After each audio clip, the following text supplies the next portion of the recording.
അപ്പോഴേ നാളെയാണ് തിരഞ്ഞെടുപ്പ്. നമ്മുടെ അടുത്ത 5 വർഷക്കാലം നമ്മുടെ ജീവിതത്തെ ഏറെ സ്വാധീനിക്കുവാൻ പോകുന്ന സർക്കാർ ആര് എന്ന് നമ്മൾ തിരഞ്ഞെടുക്കുവാൻ പോവുകയാണ്. അങ്ങനെയുള്ളപ്പോൾ കഴിഞ്ഞ 10 വർഷക്കാലം നമ്മളെ ദ്രോഹിച്ച സർക്കാരിന്റെ കെടുതികൾ നമുക്കൊന്ന് ഓർത്തെടുക്കണ്ടേ?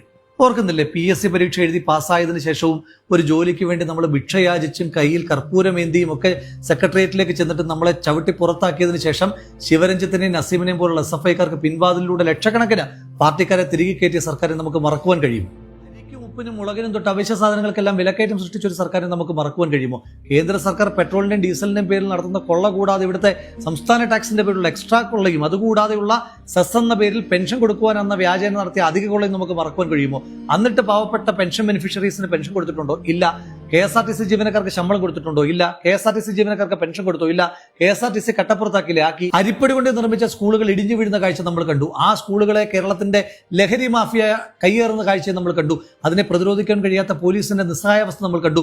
ആ പോലീസ് റോഡിലേക്ക് ഇറങ്ങുമ്പോൾ ഹെൽമറ്റ് വെക്കാതെ പോകുന്ന ചെറുപ്പക്കാരെ ലാത്തിക്കെറിഞ്ഞ് വീഴ്ത്തുന്ന കാഴ്ചയെ നമ്മൾ കണ്ടിട്ടുണ്ട്. പോലീസ് സ്റ്റേഷനിലേക്ക് പോയ വരാപ്പുഴയിലെ ശ്രീജിത്തിനെ നെടുങ്കണ്ടത്തെ രാജ്കുമാറിനെ ഉരുട്ടിക്കൊന്ന പോലീസിനെ നമ്മൾ കണ്ടു. മൊബൈൽ മോഷ്ടിച്ചു വന്ന വ്യാജന ഒരു പിഞ്ചു കുഞ്ഞെ അപമാനിച്ച പിങ്ക് പോലീസിന്റെ ക്രൂരതയും നമ്മൾ കണ്ടിട്ടുണ്ട്. നക്സൽ വേട്ടയുടെ പേര് പറഞ്ഞ് പാവപ്പെട്ട ആദിവാസികൾക്ക് നേരെ നടത്തിയ പോലീസുകാരുടെ ക്രൂരമായ ലാത്തി ചാർജും അതുപോലെ തന്നെയുള്ള എൻകൗണ്ടറുകളും കേരളം സാക്ഷ്യം വഹിച്ചു. വർഗീയത പറയുന്നവരെ ഒപ്പം കൂട്ടി യാത്ര ചെയ്യുന്ന മുഖ്യമന്ത്രി തന്നെ ഒരു വർഗീയവാദിയായി മാറുന്ന കാഴ്ചയെ നമ്മൾ കണ്ടു. സ്ത്രീ സുരക്ഷയെ PR-ന് വേണ്ടിയിട്ടും രാഷ്ട്രീയ എതിരാളികളെ വേട്ടയാടുവാനും വേണ്ടി മാത്രം ഉപയോഗിക്കുകയും യഥാർത്ഥ സ്ത്രീ സുരക്ഷ നടപ്പിലാക്കാതിരിക്കുകയും ചെയ്ത സർക്കാർ. പകലന്തിയോളം പണിയെടുക്കുന്ന പാവപ്പെട്ട ആശാവർക്കർക്കും അംഗനവാടി ജീവനക്കാർക്ക് മിനിമം ശമ്പളം പോലും കൊടുക്കാതെ അവരെ സെക്രട്ടേറിയറ്റിലേക്ക് സമരത്തിന് വർഷങ്ങളോളം പറഞ്ഞുവിട്ട സർക്കാർ.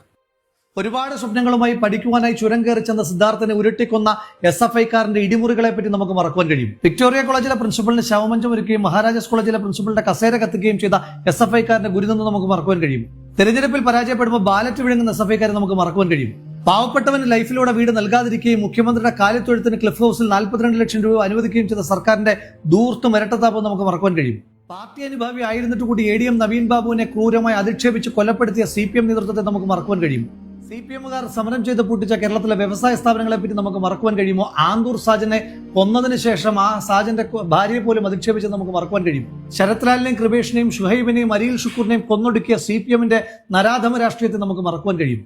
അഭിമന്യുവിനെ മറന്ന് SDPIയുമായിട്ട് കൂട്ടുകൂടുകയും ധൻരാജനെ മറന്ന് RSSുമായി കൂട്ടുകൂടുകയും ചെയ്ത CPMന്റെ വർഗീയ രാഷ്ട്രീയ പ്രീണനത്തെ നമുക്ക് മറക്കുവാൻ കഴിയും. 2016 കേരളത്തിന്റെ ആകെ കടം 1,60,000 നിന്ന് 2026 ആകുമ്പോഴത്തേക്കും 4,60,000 വർദ്ധിപ്പിച്ച് കേരളത്തെ കടക്കണിയിലേക്ക് തള്ളിവിട്ട കേരള സർക്കാരിന്റെ സാമ്പത്തിക ദൂരത്തിനെ പറ്റി നമുക്ക് മറക്കുവാൻ കഴിയും.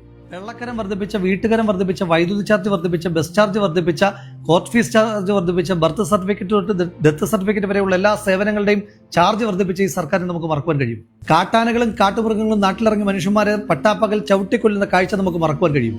കാട്ടുമൃഗങ്ങൾ നാട്ടിലേക്ക് ഇറങ്ങി മനുഷ്യന്റെ കൃഷിയെ നശിപ്പിക്കുന്ന കാഴ്ച, ആ കാഴ്ചയെ നിസ്സംഗതയോടുകൂടി നോക്കി നിൽക്കുന്ന സർക്കാരിന്റെ മനോഭാവത്തെ നമുക്ക് മറക്കുവാൻ കഴിയും.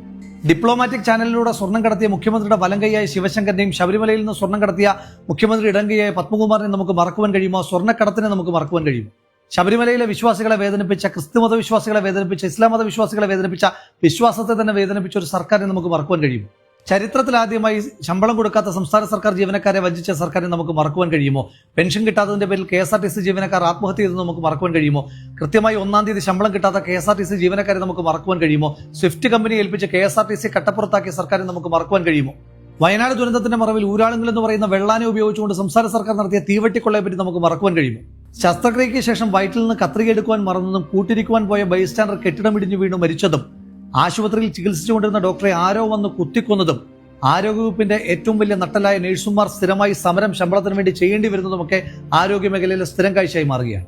മരുന്നില്ലാത്ത മെഡിക്കൽ കോളേജും ശസ്ത്രക്രിയ മുടങ്ങിയ ICUവുമെല്ലാം നമ്മുടെ നാട്ടിലെ സ്ഥിരം കാഴ്ചകളായി മാറുമ്പോൾ ആരോഗ്യവകുപ്പ് എന്ത് ചെയ്തു എന്ന കാഴ്ച നമ്മൾ ഓർക്കണ്ടേ? ഇന്ത്യയിൽ ഏറ്റവും അധികം ആളുകൾക്ക് കോവിഡ് ബാധിച്ച സംസ്ഥാനമാക്കി കേരളത്തെ മാറ്റിയ, ഇന്ത്യയിൽ ഏറ്റവും അധികം ആളുകൾ കോവിഡ് ബാധിച്ച് മരിച്ച സംസ്ഥാനമാക്കി കേരളത്തെ മാറ്റിയ, ഇന്ത്യയിൽ ഏറ്റവും അധികം കോവിഡ് ഡെത്തുകൾ മറച്ചുപിടിച്ച സംസ്ഥാനമാക്കി കേരളത്തെ മാറ്റുമ്പോഴും കോവിഡിന്റെ മറവിൽ നടത്തിയ കോടിക്കണക്കിന് രൂപയുടെ കൊള്ള നമുക്ക് മറക്കുവാൻ കഴിയും. ബ്രൂവറി, ഡിസ്റ്റിലറി അഴിമതി ഉൾപ്പെടെ, സ്പ്രിംഗ്ലർ അഴിമതി ഉൾപ്പെടെയുള്ള കോടിക്കണക്കിന് രൂപയുടെ അഴിമതികൾ നമുക്ക് മറക്കുവാൻ കഴിയുമോ? കേരളത്തിനെ ടൂറിസം മാപ്പിൽ പുതിയൊരിടം കണ്ടെത്തുമെന്ന് പറഞ്ഞിട്ട് ലോക ഭൂപടത്തിൽ നിന്ന് കേരളത്തെ ഒഴിവാക്കിച്ച ഈ സർക്കാരിന്റെ കെടുതികളെ നമുക്ക് മറക്കുവാൻ കഴിയും. ഡാം തുറന്നുവിട്ട് കേരളത്തെ പ്രളയത്തിൽ മുക്കി കൊല്ലുവാൻ ശ്രമിച്ച സർക്കാരിനെ നമുക്ക് മറക്കുവാൻ കഴിയും. കേരളത്തിലെ സ്കൂൾ കായിക താരങ്ങൾക്ക് അവശ്യ സൗകര്യങ്ങൾ ചെയ്യാത്തതു തൊട്ട് കായിക പ്രതിമികളെ ആകെ മെസ്സിയെ കൊണ്ടുവരാമെന്ന് പറഞ്ഞ് പറ്റിച്ചത് അടക്കമുള്ള സംസ്ഥാന സർക്കാരിന്റെ കായിക മേഖലയോടുള്ള അവഗണന നമുക്ക് മറക്കുവാൻ കഴിയും. വിലക്കയറ്റം നിയന്ത്രിക്കുവാൻ കഴിയാത്ത, സബ്സിഡി സാധനങ്ങൾ സപ്ലൈകോയിലേക്ക് എത്തിക്കുവാൻ കഴിയാത്ത സപ്ലൈകോ വകുപ്പിനെ നമുക്ക് മറക്കുവാൻ കഴിയും. കേരളത്തിലെ റെയിൽവേ ട്രാക്കുകളുടെ വളവൊന്ന് നിവർത്തുവാൻ പോലും സാമ്പത്തികമോ സൗകര്യമോ ഇല്ലാത്തൊരു സർക്കാർ, കേരളത്തിന് ഒരിക്കലും പാരിസ്ഥിതികമായി അനുകൂലമല്ലാത്ത, വരാൻ കഴിയാത്തൊരു കേരളിന്റെ പേരിൽ അടുക്കളയിലെ അടുപ്പിൽ വരെ പോയി മഞ്ഞക്കല്ല് സ്ഥാപിച്ചതും ആ മഞ്ഞക്കല്ലിന്റെ പേരിൽ പാവപ്പെട്ട സ്ത്രീകളെ അടക്കം റോഡിലൂടെ വലിച്ചഴിച്ചതുമായിട്ടുള്ള ക്രൂരതകൾ നമുക്ക് മറക്കുവാൻ കഴിയും. കെ ഫോണും AI ക്യാമറകളും തൊട്ടുള്ള പരിഷ്കാരങ്ങളുടെ പിന്നിൽ നടത്തിയ അഴിമതി നമുക്ക് മറക്കുവാൻ കഴിയും. ഉമ്മൻചാണ്ടി സാറിന്റെ കാലത്ത് കൊണ്ടുവന്ന കൊച്ചി മെട്രോയും വിഴിഞ്ഞം അന്താരാഷ്ട്ര ടെർമിനലും കണ്ണൂർ വിമാനത്താവളവും സ്മാർട്ട് സിറ്റിയും അടക്കമുള്ള വമ്പൻ പദ്ധതികൾ ഉദ്ഘാടനം ചെയ്തുവെന്നല്ലാതെ ഈ സർക്കാരിന്റെ കാലത്തായി ഒരൊറ്റ വലിയ പദ്ധതി പോലും കൊണ്ടുവരാൻ കഴിയാതെ കേരളത്തിന്റെ ഭാവിയെ ഇരുട്ടിലാക്കി മാറ്റിയ സർക്കാരിനെ നമുക്ക് മറക്കുവാൻ കഴിയില്ല.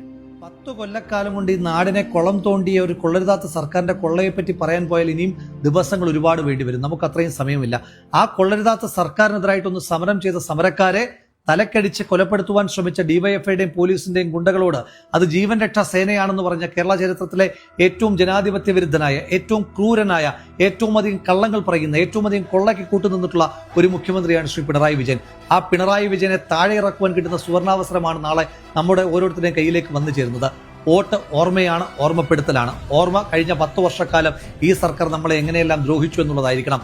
ഓർമ്മ പെടുത്തൽ എന്ന് പറയുന്നത് വരാൻ പോകുന്ന 5 കൊല്ലക്കാലം ഈ സർക്കാർ ഉണ്ടാകുവാൻ പാടില്ല എന്നുള്ളതായിരിക്കണം. അതുകൊണ്ട് നമുക്ക് നമ്മുടെ വോട്ട് വളരെ ബോധപൂർവം ആലോചിച്ചുറപ്പിച്ച് വിവേകത്തോടു കൂടി തന്നെ ചെയ്യാം. ആ ചെയ്യുന്ന വോട്ട് UDF-നൊപ്പമാകട്ടെ. UDF നയിക്കും, കേരളം ജയിക്കും.